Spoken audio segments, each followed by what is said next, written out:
was the all-time greatest collapse in Philadelphia sports history. From 10-1, one seed, leader in the clubhouse to win the MVP, to a team that limped and crawled and laid down in front of the very eyes that have watched them and hoped that they would get it together the entire season. What you saw last night was emblematic of a team that quit on their coach, a team that didn't have any kind of structure in terms of coaching, any type of philosophical belief in themselves. And it manifests itself in that piss poor, embarrassing performance that we saw last night. Welcome in, everybody. Sports Take on this Tuesday as we look to pick up the pieces. I'm Rob Ellis. He is Tone DeShields. Tone, good to see you as always, my friend. Hi. Love the way you phrased that, my friend. You pretty much laid it out perfectly. Any ounce of hope that I had left for this team was given yesterday when I gave my my modest prediction of 24-23 Eagles. But lo and behold, as they've always done, they found a way to make us all look bad. Yeah. They found a way to make sure that we were wrong to believe in them, and they have completely lost all benefit of the doubt from this point forward. They are now in a position with me. They're in the earning place now. Now they have to earn everything with me. Benefit of the doubt is gone. Mm-hmm. You know, I'm not just going to assume Harry Roseman is making right decisions. I'm not just going to assume Jalen Hurts is doing everything possible to get this team over the hump. I'm not just going to assume Jeffrey Lurie is going to do the right thing. I'm not just going to assume Nick Sirianni is the guy or he has the answers. I'm not assuming anything. I am taking everything as is at face value. And all year, they told us they were not a Super Bowl team. Yeah. But we ignored it because they were winning and because they were doing it in dramatic fashion. They were keeping us all on the edge of our seats. It was theater. It was excitement. It was storybook. It was prototypical Philadelphia sports lore. And we fell into it. And here we are looking at ourselves in the mirror saying, what the hell happened? Yeah. And we're going to talk about that today, Rob. Again, when somebody tells you who they are, believe them. And they've been telling us for the better part of 2 months now who they are. It's an amazing life lesson that a lot of people tend to ignore. Yeah. If someone tells you who they are, when someone shows you who they are. Yeah. More importantly, shows you than tells you. Yeah. Believe them. And we should have believed them. So there's two massive stories here to come out of the chute. One, the Eagles and this collapse, which we're going to go into detail of not only last night, but the season, because it really was. It was an embarrassing, disgraceful closeout to a year. But it's not just that. It's likely, very likely, the last game ever played by Jason Kelce. Jason Kelce, who will go down in my mind as a first ballot Hall of Famer. You're talking about a guy who was a 6th round pick, who, you know, most people didn't even think he was going to make the NFL, turns himself into 13 seasons, 7 Pro Bowls, 6 first-team All-Pros, and if he does go out, goes out on top on a personal level because he was a first-team All-Pro this year. A shame that his career has to end that way, but for him, this will be a tiny footnote in what is, again, just a brilliant, brilliant career. And went out like a warrior, as you would expect, nothing less from him if this is, in fact. And again, Adam Schefter reporting it. Jeff McClain tweeted out that he asked Kelce directly about it. Kelce said, I haven't made anything official yet, but do your job. In other words, there's an announcement coming. Do what you got to do. Say what you got to say. I'm not refuting it. So I think he's done. I don't blame him. The guy plays a position where he gets hit on every play. If you watch the Kelce documentary, you saw the guy just trying to get up from the couch sometimes and how difficult that was. So I fault no one for stepping away after enduring what he's endured. Listen, man, 36 years old. He spent how many years in the NFL? This is 13. Year 13. He spent 13 years in the NFL, and he's been an Iron Man. 193 games played, 193 games started. The dude has just been a physical freak from the very beginning. Was undersized, but always knew where to be and what to do when it was time to do it. You know what I mean? He was so technically sound at the position, so athletic at the position. So Jason Kelce easily an Eagles legend, 7-time Pro Bowler, 6-time All-Pro, Super Bowl champion. His number will be retired. He will go into the Pro Football Hall of Fame. It shouldn't be a question. It shouldn't be a debate. A former 6th-rounder in the 2011 draft. Grateful for the time he's given us.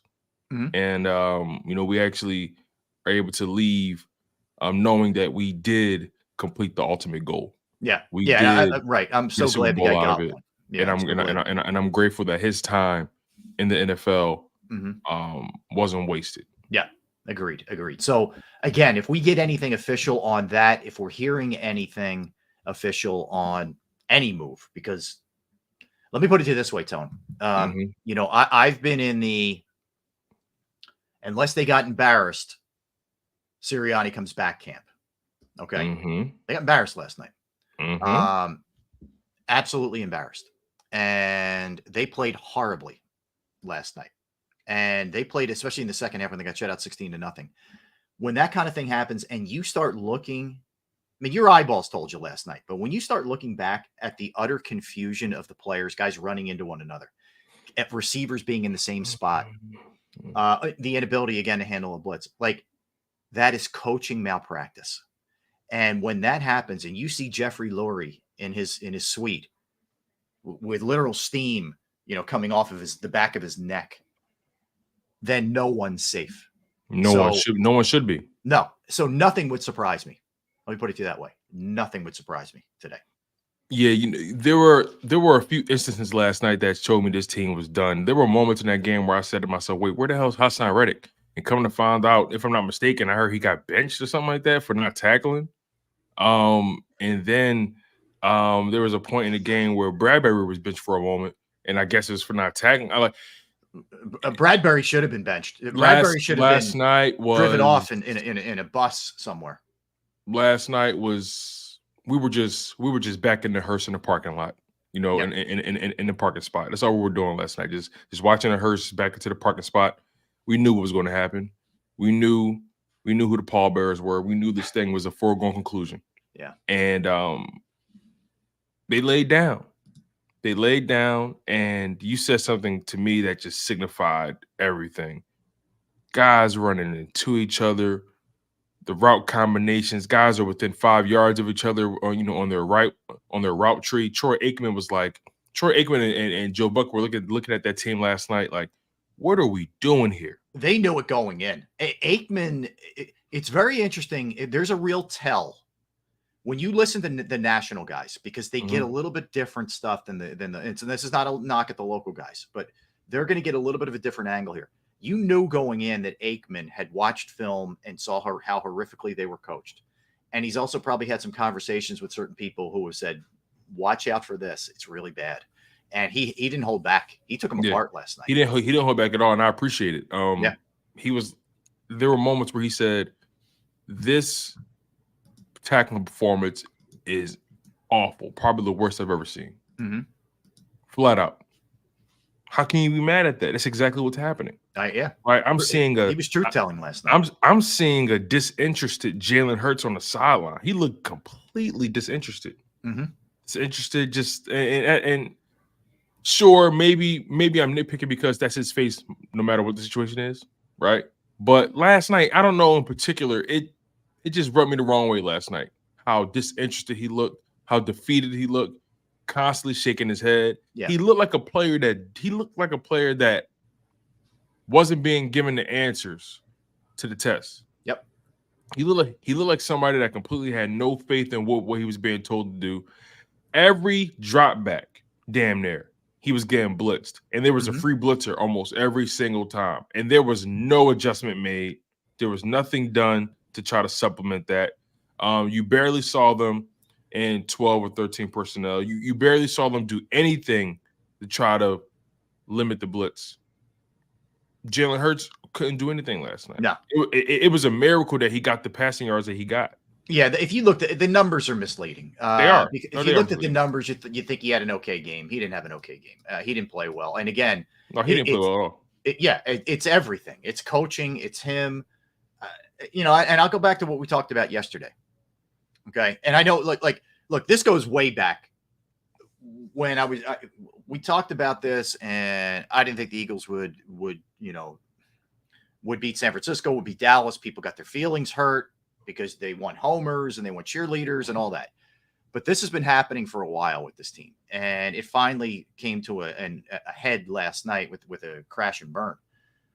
But we said last night when we were talking about a game plan, and I said to you directly, Tone, I said, look, please, you don't have to overcomplicate this.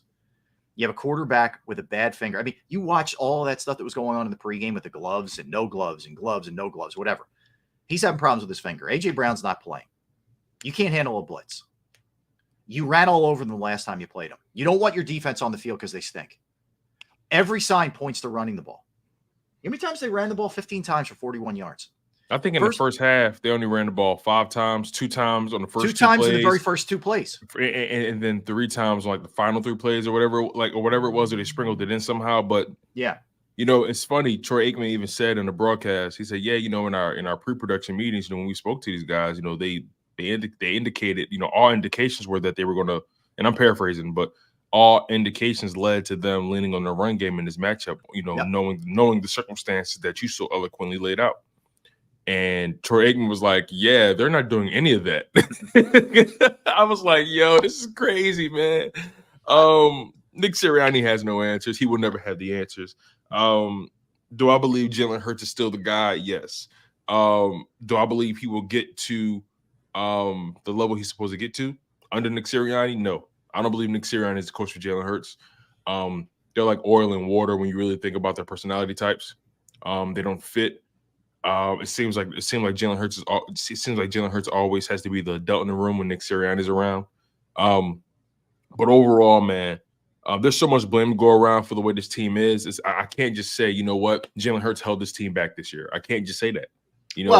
There were so many issues top to bottom that held this team back. But again, he did not play well last night. He was awful.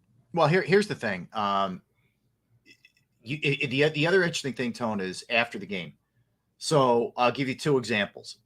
Hurts is asked about Sirianni possibly being on the hot seat, and he basically played coy with it.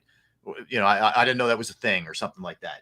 And then at no point did he ever give him any kind of ringing endorsement. Like at no point did he go to bat and say, "Hey, man, it's not on the coaches. We're the ones out there. We got to make plays, or I got it, or whatever." He never did that. And then the other part of this thing was Lane Johnson basically said, when asked about what was going on, he said, "Man, this professional sports. Nobody's safe."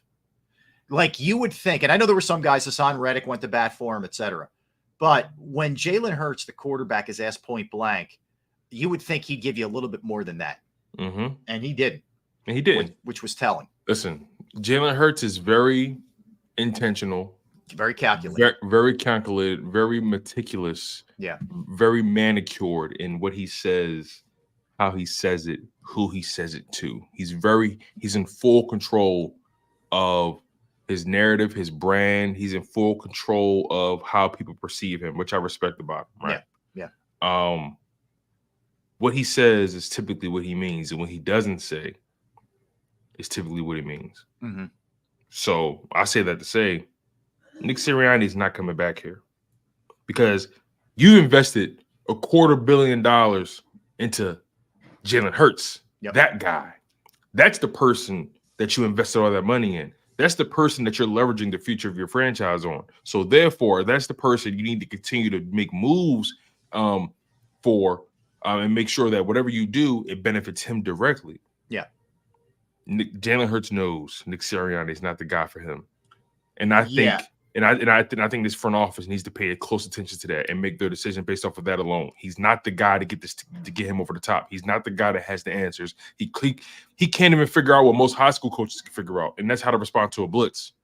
I can.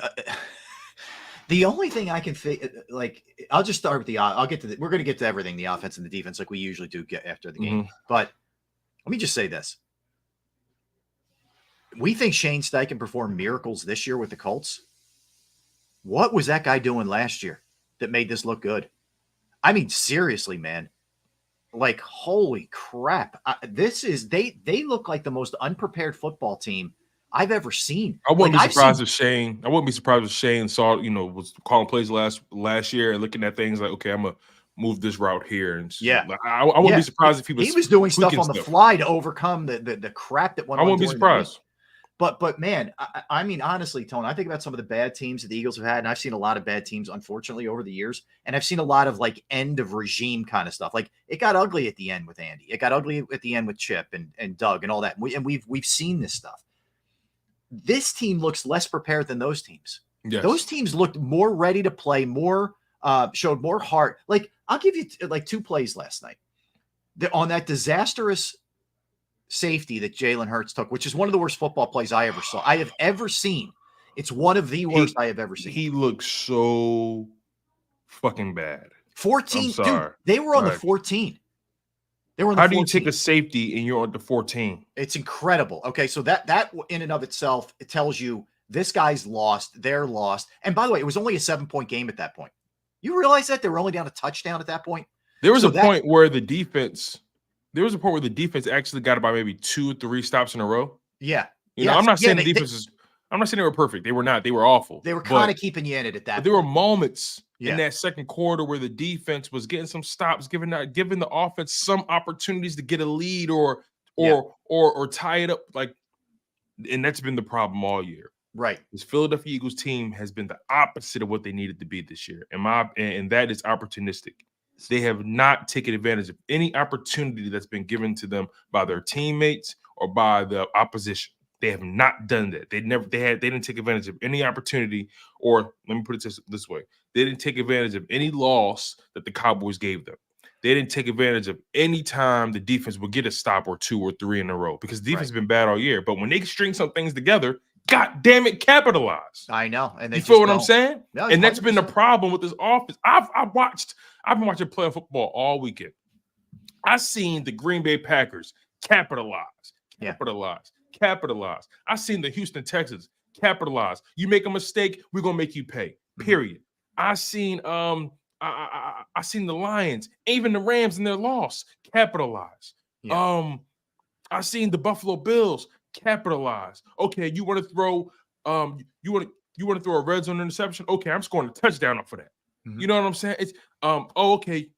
You want to play man-to-man? Josh Allen, 52-yard touchdown run. Capitalize. I'm seeing these other teams who are well coached capitalize off of the opponent's mistakes, and it's consistent. The Philadelphia Eagles have failed to capitalize off of any opportunity that they've been given. Yeah. From the opposition, from the teammates. Last night, man, again, I'm not giving defense any bell. They were awful, but when they did string together some stops, offense, you got to wake the hell up. And they didn't, and they're not capable. That's the thing. They're not capable. The play before it, actually, it's 2 plays before that. Remember Gainwell tried to reverse field and lost like 6 yards? You remember that? Okay. And I am not all for usually my quarterback blocking. I want him to stay healthy and get out of the way. That was a business decision right there. You're in a playoff game, man. There's no business decisions to be made. That troubles me about Jalen Hurts that happened. And then the other part is just everybody made business decisions last night. Oh, I know. I think everybody did. The other side of the ball is the inability to tackle, but even deeper than that is the unwillingness. You had guys like Roby, guys like Bradbury. Did you see that play when Bradbury and Roby had the running back dead to rights? It would have been not a turnover on downs, but they would have ended their series. I think they would have settled for like a field goal or something like that. Yes. Bradbury and Roby had him dead to rights, and Bradbury can't tackle to save his life, and Roby over pursues and takes a terrible angle. Yep. It was awful. They looked so unprepared. Awful. Yeah. They couldn't wait to get to vacation. I wouldn't be surprised if some of them already had their vacation plans lined up in the Florida area and didn't even take the damn team plane home. I wouldn't be surprised. Here's the problem, right? So if you're Nick Sirianni and you either had the conversation or you're having it maybe right now, okay, with Jeffrey Lurie and Howie Rosen. There's 2 things I'm starting with if I'm Howie and Jeffrey. And by the way, I'm not letting them off the hook because they're going to get it too. But what I'm starting off with, I'm saying to them 2 things. 1, We saw the same mistakes made for the better part of 7 weeks. How do you explain that? How do you explain that there weren't adjustments made or fixes? That's the first question I'm asking him. Actually, that's the second question I'm asking him. The first question I'm asking him is, I'm pulling out my tablet and I'm going to show him lack of effort from players. And I'm going to say, can you please explain this to me, how your guys in a playoff game are not giving max effort? How do you explain that? And then the follow-up is going to be about scheme and not being able to handle a blitz and all that. I don't know how you answer that, because if you're Nick Sirianni, you're not an X's and O's wizard. You're not even calling plays. So your team better be like ready to lay down in front of a train for you. Right. And this team isn't. And that's the thing, right? It'd be different if we just saw limitations, right? That'd be different. Okay, this team is fighting, but they're just limited. Yeah. Like the Cardinals, they fight, but they're limited. You know, like the Browns, they fight, but they're limited because of the injuries. You know what I mean? The Colts, they fight, but they fight, but they're limited. Tampa Bay's limited, but they're limited, but they fight. Last night. The Philadelphia Eagles, yeah, they're not one of the more limited teams, right? They're not, and they had no fight in over the past several weeks. No fight. They looked like a team that knew the end was nigh.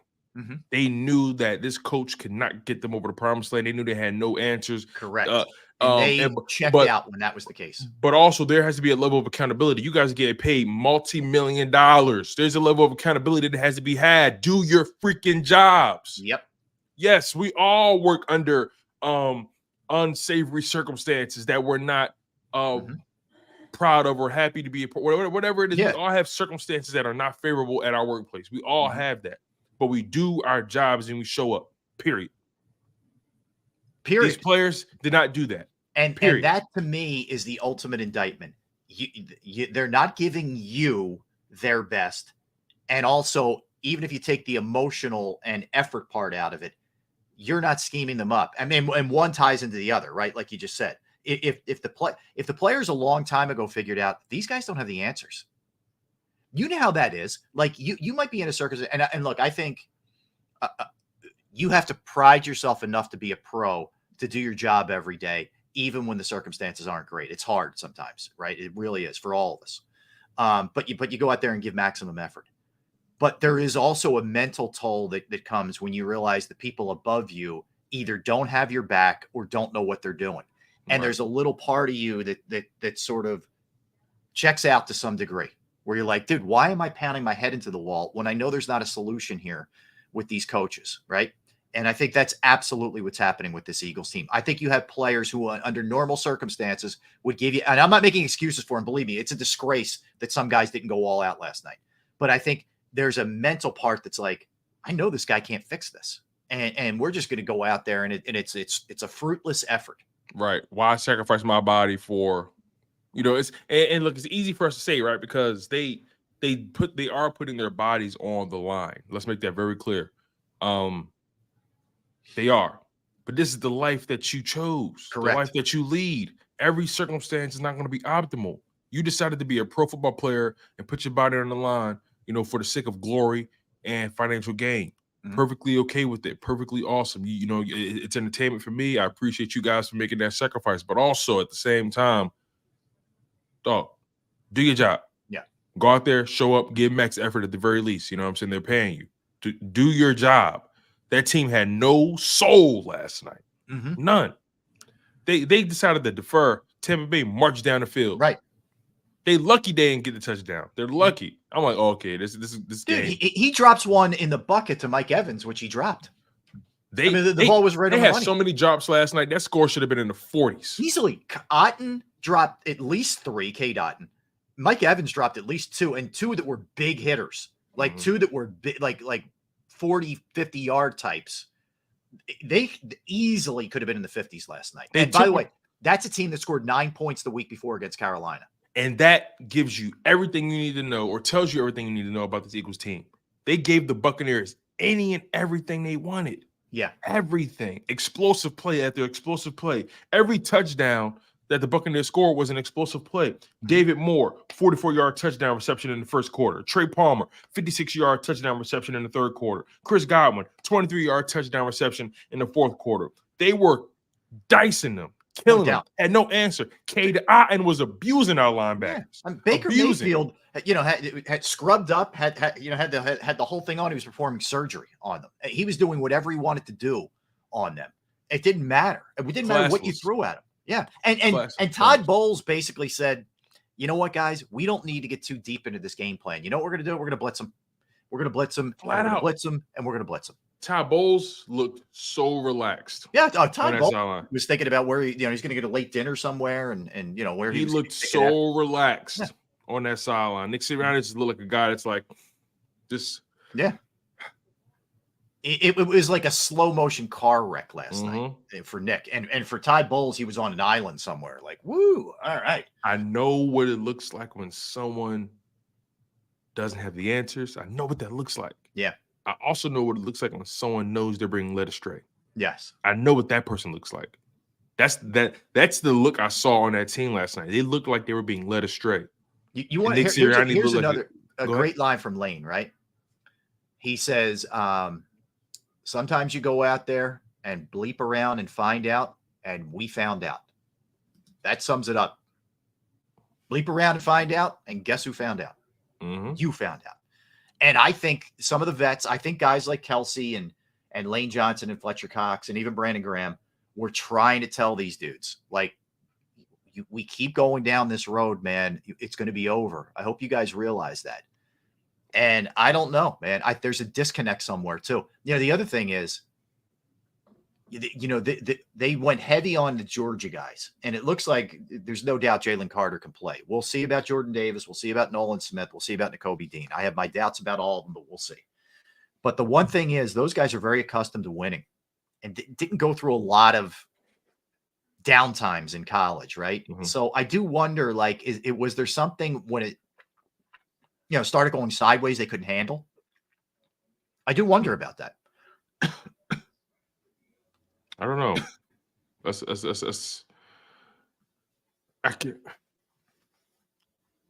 I look at this team, look at the organization, and I say, where do you go from here? Yeah. Right.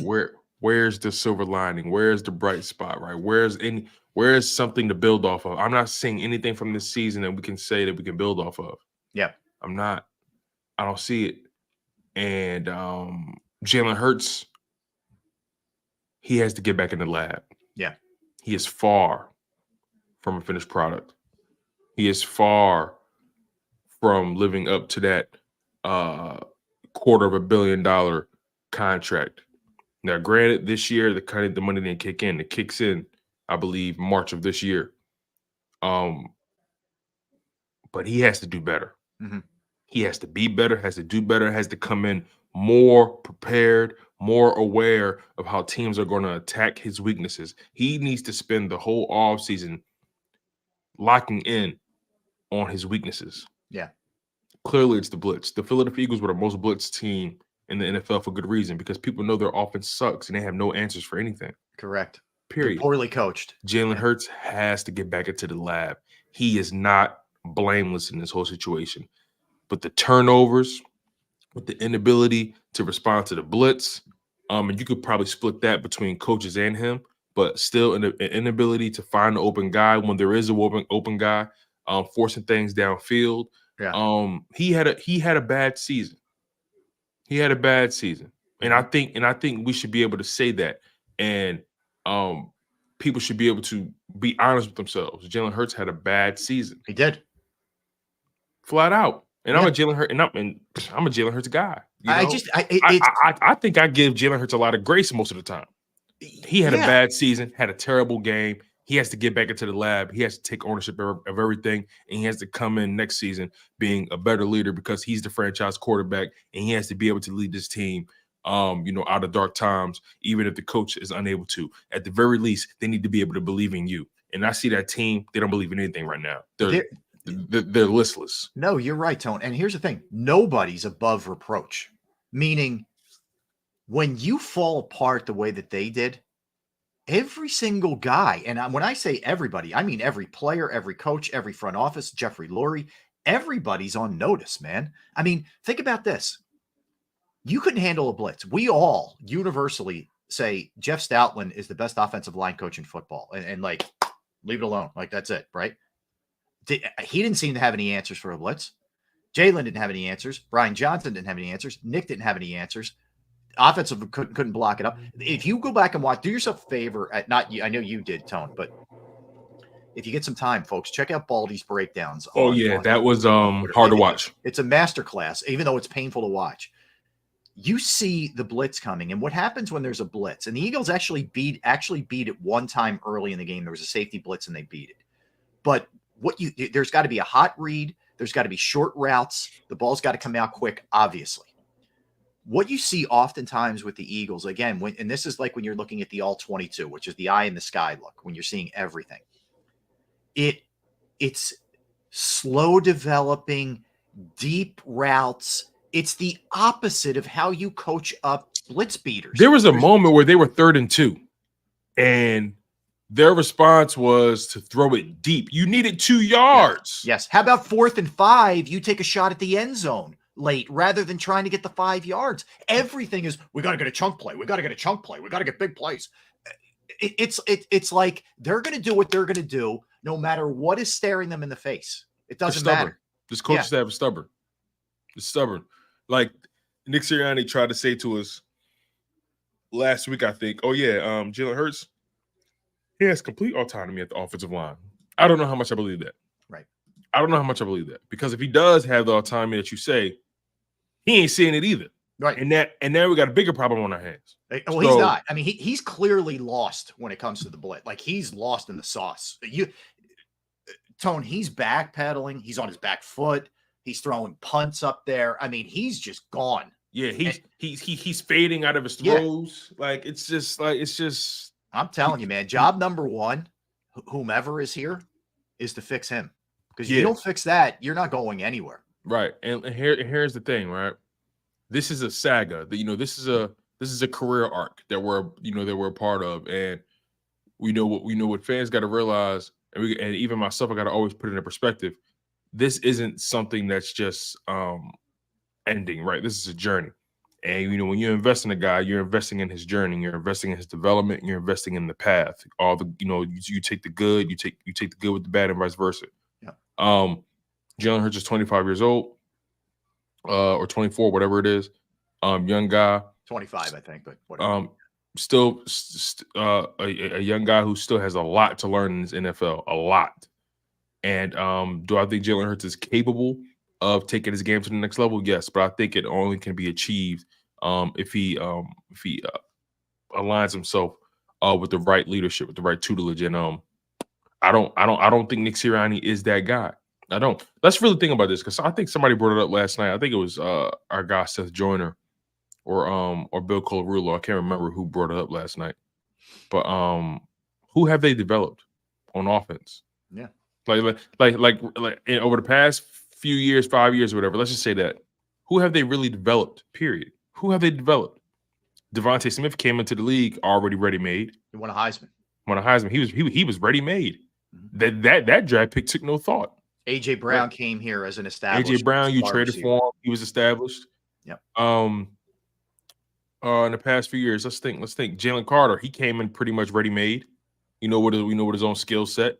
Yeah. I mean, maybe Mailata. I'm talking about in the past few years, like the past. Yeah. Okay. No. Listen, the problem is, you can even simplify it, Tone. Ask yourself who was better this year than they were last year. Who was on this roster? Jalen got worse. A.J. Brown was a stud last year. He's a stud this year. Devontae was a stud last year. They're a stud this year. Goddard had a worse year. Technically, though, and not to split hairs, but technically, A.J. Brown's numbers a little less than last year. Okay, touchdowns and yards, technically, but he has more catches. But I'm splitting hairs there. But fair enough. To your point, yeah. Go to the other side of the ball. Reddick had a worse year. Sweat had a worse year. BG had a worse year. Slay had a worse year. Slay had a worse year. Bradbury had a worse year. In a conversation. Reed Blankenship had a worse year. Yeah, like that's coaching. Like, nobody's improving. Like, if you're a teacher, right? Every kid fails the test. Is every kid, not up to doing the work, or is it you? is the way they're being taught. Right? That's a Yeah. teacher. And if you're almost unilaterally across the board worse in every position than you were last season, You're not teaching, or something's not resonating. they're not learning, man. You're not teaching. You're not developing. That's also part of a good organization drafts and develops. There's nobody developing right now. You know, even like you're right. Like look at Jordan Davis, a great example. Started the year off and you thought, oh my God, man, what a leap this guy has taken. But it's been way more bad than good. Like it was fool's gold. Yeah. I mean, after the play where he almost collapsed trying to run down Josh Allen, we haven't seen him since. You know, and it's kind of funny and it's kind of not funny because, like, dude, that took that much out of you. So, you know, there's a lot going on here. And again, I know this about Jeffrey Lurie and Howie Roseman. They somebody's gonna wear this. Like heads are gonna roll for this. This is going to get messy. That was utter embarrassment last night. You saw that. You were watching the game. You see the cutaways. Lurie is just stoic, sitting there like, son of a. And then Howie's like, man, I'm on camera. Like, you know, and it's bad, man. I think today, maybe part of what they're trying to do is be respectful. If Kelsey's going to make some kind of an announcement, you don't want to maybe steal that thunder. I don't know. I'm not trying to. I don't know all the ins and the outs and the machinations of what they're trying to do. Don't worry. Today's Tuesday. Listen, there's going to be a few firings before Friday. Correct. And here's the other thing. If you are making a move on the head coach, make a move now because you have big boys floating around out there. Belichick's interviewing with Atlanta. Vrabel, it's only a matter of time. Harbaugh interview with the Chargers. If you want to jump on it, yeah, you want to be in with these dudes, you better pull the trigger quick if you're doing it. Here's the problem, though. We say all those names, and the common denominator is that they're all strong personalities. And that's the problem.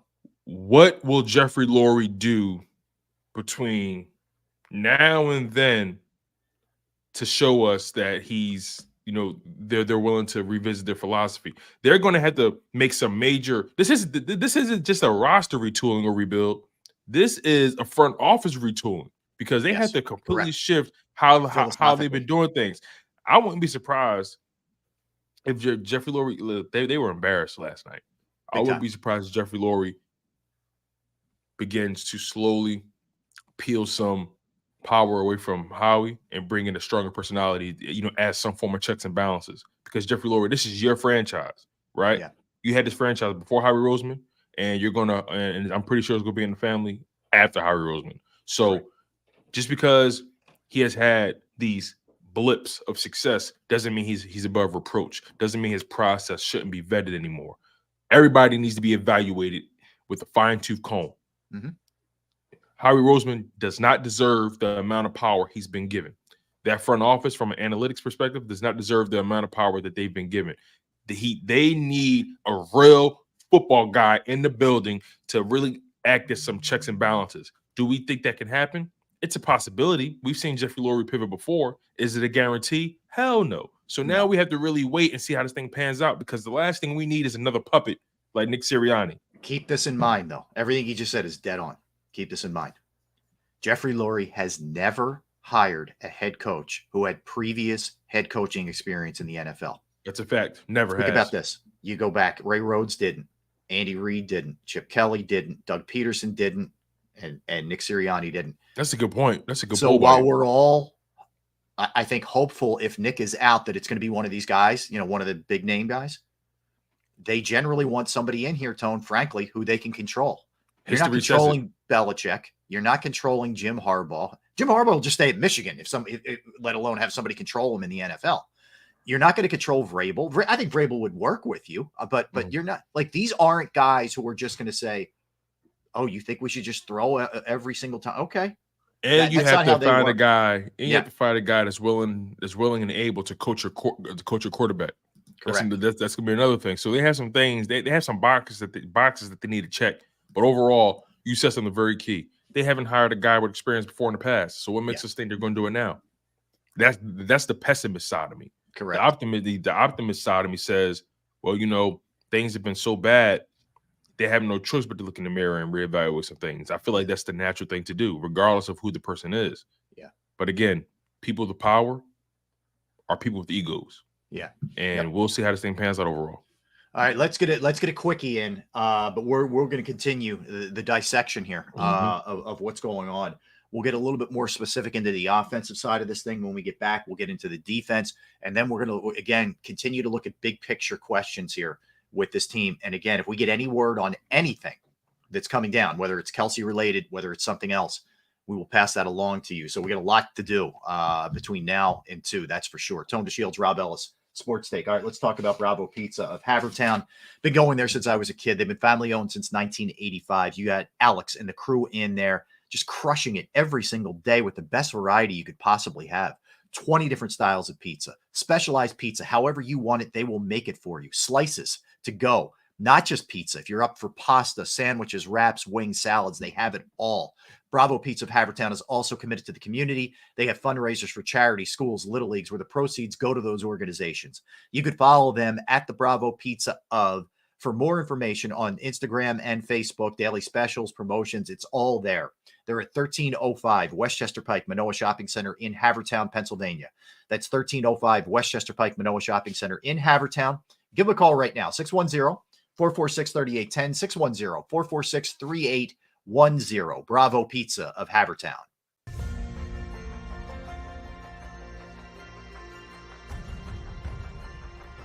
I remember getting my heart broken when they lost the Super Bowl in 2004. We're big Eagles fans. We moved to South Philly because of the Eagles. When they won, we went straight to Broad Street, and everybody was going nuts over there, and it was just a memory that you'll never forget.